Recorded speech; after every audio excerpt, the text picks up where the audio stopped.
Hey there, Carmen here, and welcome to your recorded Facebook Live.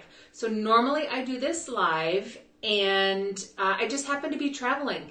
This day and next week, I am on a plane at the exact time that I should have been doing the live. So I decided to record these, but I wanted to build upon the blog that came out. So my new blog came out, and it's called Why Quality Sleep Matters. So I wanted to talk a little bit further about quality sleep. So how to improve your quality sleep. One of the things that I do with my clients, for some of them, if they are with me for a year of therapy, in what I call phase 2, we work on breathing, we work on sleep hygiene, we do a lot of fun extra things that I don't have time to do when I work with somebody just for 8 or 12 sessions. So I like to share this because I do get a lot of emails about people saying, hey, how do I sleep better? So I'm going to dive into that a little bit more. So in my blog, I talked about why quality sleep matters. So that is really, really important. The chronic sleepless state that we as a society are in is quickly becoming the biggest and most expensive healthcare concern. So, a lot of people just say, I just don't sleep well. I'm always tired. Or some people blame it on, well, I have a toddler or I'm a mom. So I get those things. But if you have spent your whole life exhausted, it really matters to try and figure out what is going on for you. So I'm going to kind of go over that. So first, let's talk about uncovering sleep disordered breathing. So I like to say that there's 4 rungs on a ladder, if you will, for sleep disordered breathing. So there's open mouth breathing, there's snoring, there's upper airway resistance syndrome, and then there's obstructive sleep apnea. So all of those create a concern for you. So uncovering these is going to be your first step. So first of all, if you have no idea that you have a concern, then my advice to you is you got to start digging. You got to figure that out. So, and that's obviously what I help my clients with. Once you figure that out, then seeking help for it. So if you identify that you're mouth breathing, or you identify that you snore like a lumberjack, then seeking help for that is important. And so this area, the compliance is really terrible, because if somebody goes to the doctor and they're told they have sleep apnea, the gold standard of care is to have a CPAP. And 60% of people, they really don't want to do it. So, so that's where really I come in, because myofunctional therapy can be helpful with those mild to moderate cases. Those clients of mine that have severe apnea, I never expect that they're going to get out of a CPAP, and I always encourage them to be compliant, but they're going to be better. They're going to breathe better. And really in the other, in the big overall picture, I want them to fix their other impairment. So it's not only about the sleep, but that certainly is a big part of it. So myofunctional therapy helps whether you need a sleep study. If somebody has told you that you should have a sleep study done, they're doing that for a reason. And I have had so many patients when I was a dental hygienist that would come in.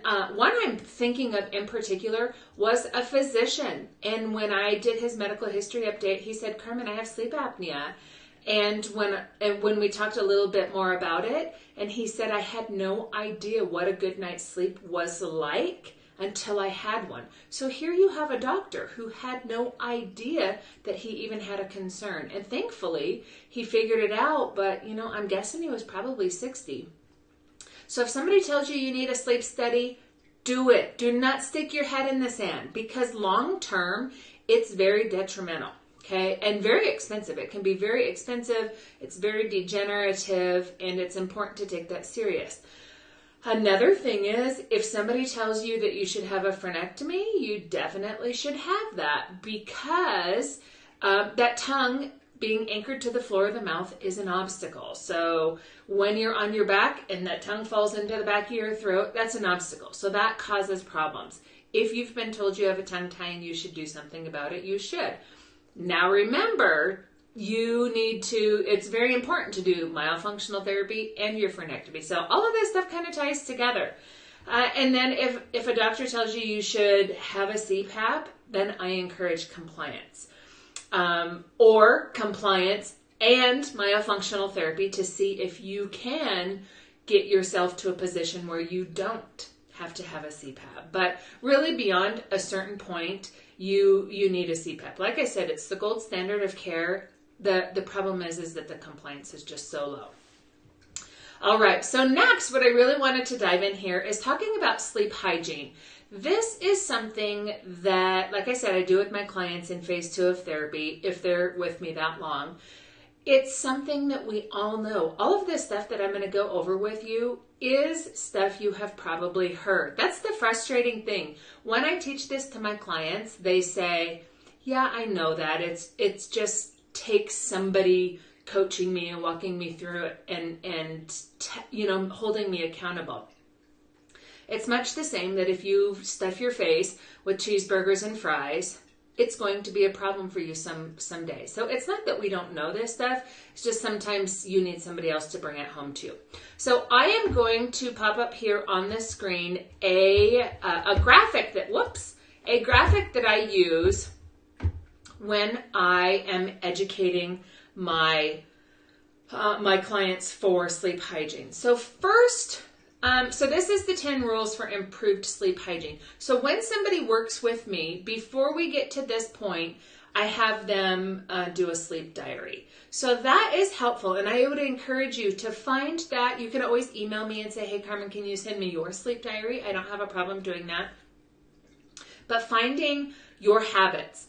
Are you exhausted because you're going to bed too late? Those type of things. So when you journal, you identify things more objectively rather than subjectively.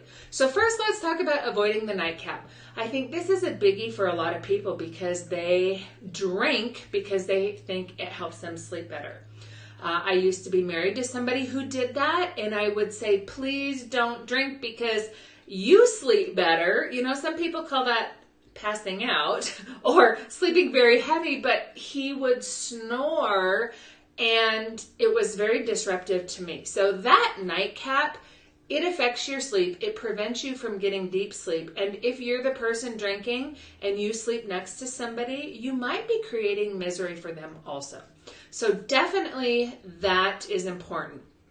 Next, this one seems obvious to me my computer, is it's being very difficult. This next one, say no to caffeine products. To me, this seems obvious. There are some of you, I have a best friend who can drink a pot of coffee before bed and it not bother her. I think that everybody is a little bit different. Remember, if you're drinking caffeine and then you're medicating and taking sleeping pills to help you sleep, you are really confusing things. So don't do that. If you can, avoid the caffeine. For me, anytime after lunch, I have to absolutely avoid it.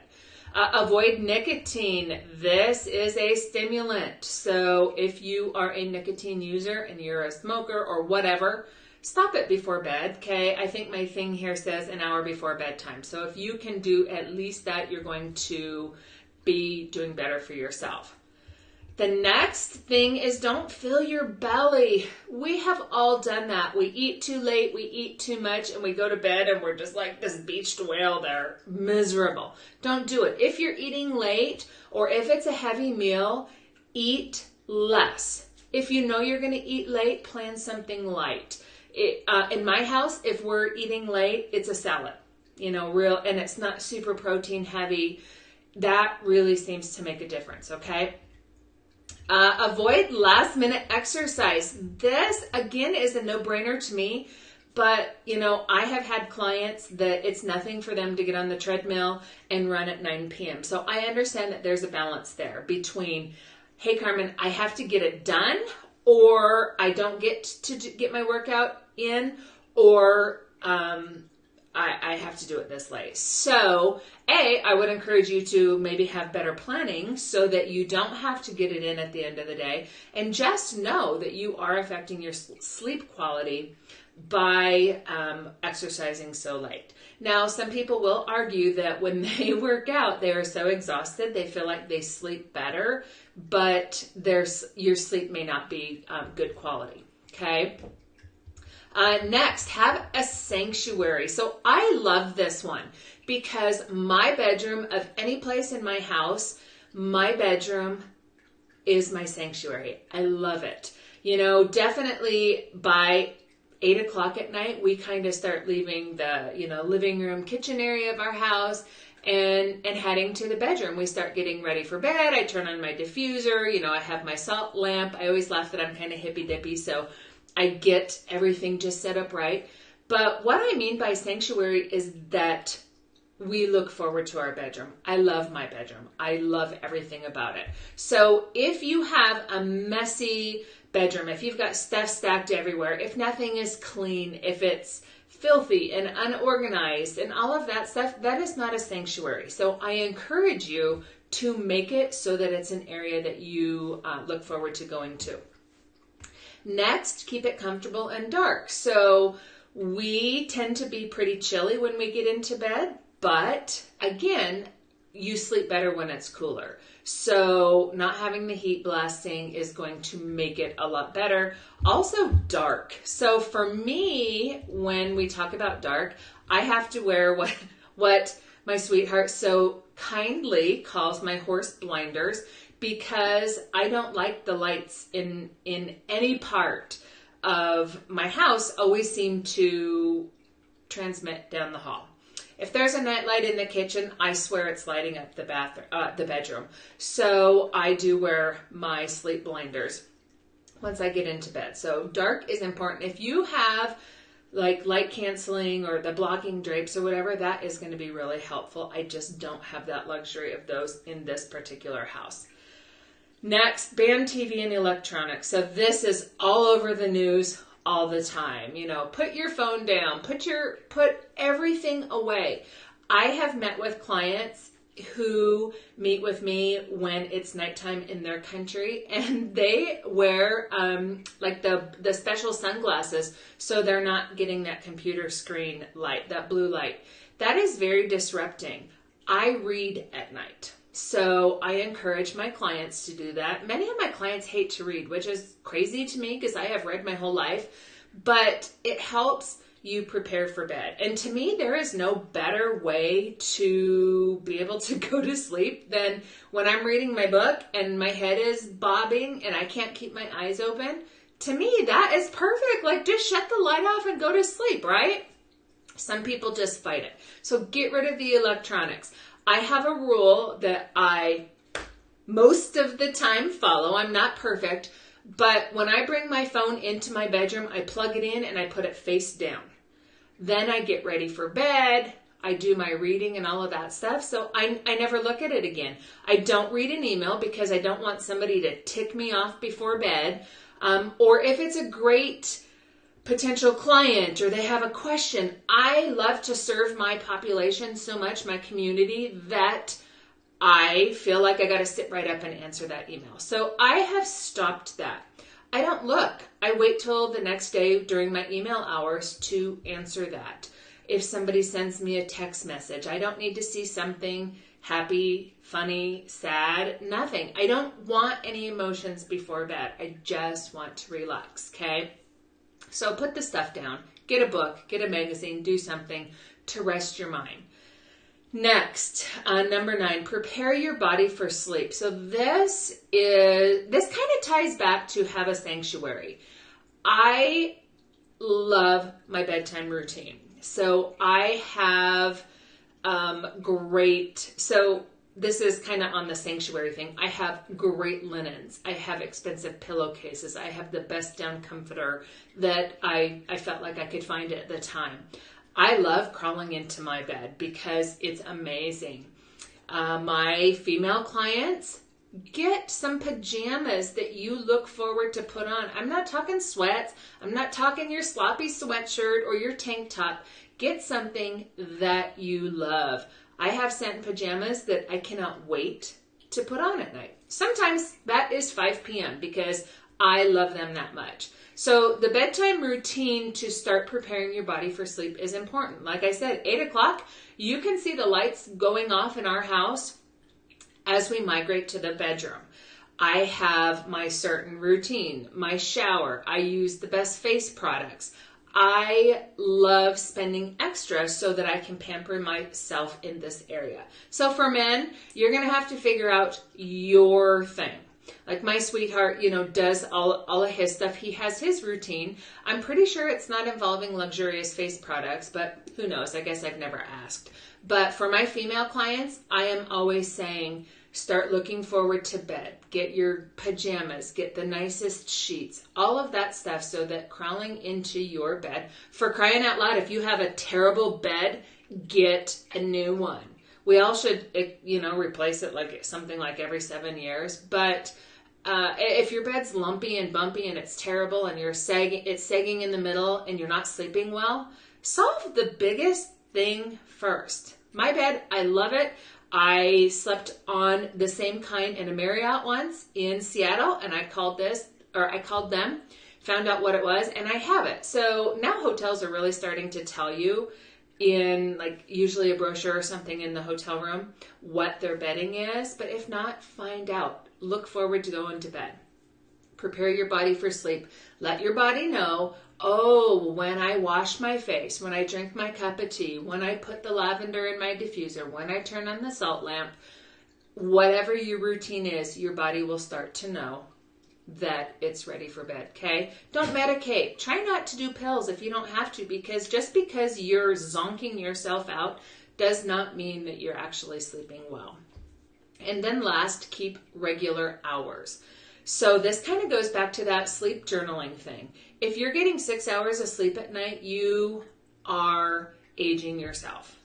Bottom line, you can Google till the cows come home and you're going to find out how bad that is for you. So keeping regular hours, meaning if you're an 8-hour sleep person, you have to figure out how to get 8 hours of sleep. I'm great with 7. So if I get between 7 and 8, I am happy. And if I don't set an alarm, I definitely wake up in that window. So you can do a little bit of a research project to, like on the weekend, don't set an alarm, see how long you sleep. And that will kind of give you an idea. But everybody should at least be getting 7 hours. If you're not getting that, you are aging your body. So super duper concern. All right, so that wraps it up. That should help you understand how to improve your sleep quality by doing some of those things. So that's going to make it easier. Next week, you will be recorded again. Then I will be live again after that. So let me remind you, if you have not gotten the quick assessment tool, you can get that at the bottom of any one of my blogs. This is a great place for you to start. Many of my clients do that. It's 25 questions. They find out that they have concerns, or maybe they're not sure and they want to get more information. So you can do a free 30-minute assessment, but find that assessment tool, answer those questions, and it might really turn the light on for you. Have a beautiful week, and I will see you guys live again soon. Bye for now.